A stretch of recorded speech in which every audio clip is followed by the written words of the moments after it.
বীরভূম জেলার বোলপুরে শুরু হয়েছে বেঙ্গল সুপার লিগের খেলা। আর সেই খেলাকে কেন্দ্র করে মাঠে উপস্থিত ছিলেন অনুব্রত মণ্ডল।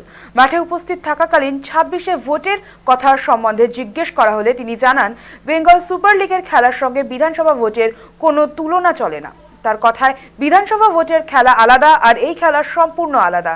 এর সাথে এই মন্তব্যকে ঘিরে শুরু হয়েছে জোর রাজনৈতিক চর্চা। তার মুখ থেকে শোনা গিয়েছিল ২০২১ সালের ভোটের খেলা হবের কথা, তবে তিনি স্বয়ং ২৬শে নির্বাচনে সক্রিয়ভাবে থাকবেন কিনা তা স্পষ্ট করে জানা যায়নি।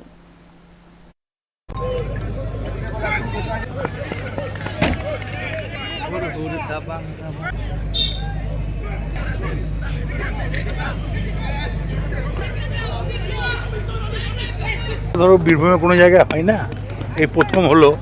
একটা সুন্দর পরিবেশ এবং এটা একটা বিরাট আশ্চর্য ব্যাপার, যেন সুন্দরভাবে খেলাটা হয় এবং এই পরিবেশটা যেন ঠিক থাকে, এইটাই আশা করি। ওটা ওটা আলাদা খেলা, এটা আলাদা খেলা। চলো, ভোটের খেলা আলাদা হবে, আর ওটা আলাদা খেলা, এটা আলাদা খেলা। অনুব্রত মণ্ডল খেলবে, বললাম তো, ওটা আলাদা খেলা, এটা আলাদা খেলা।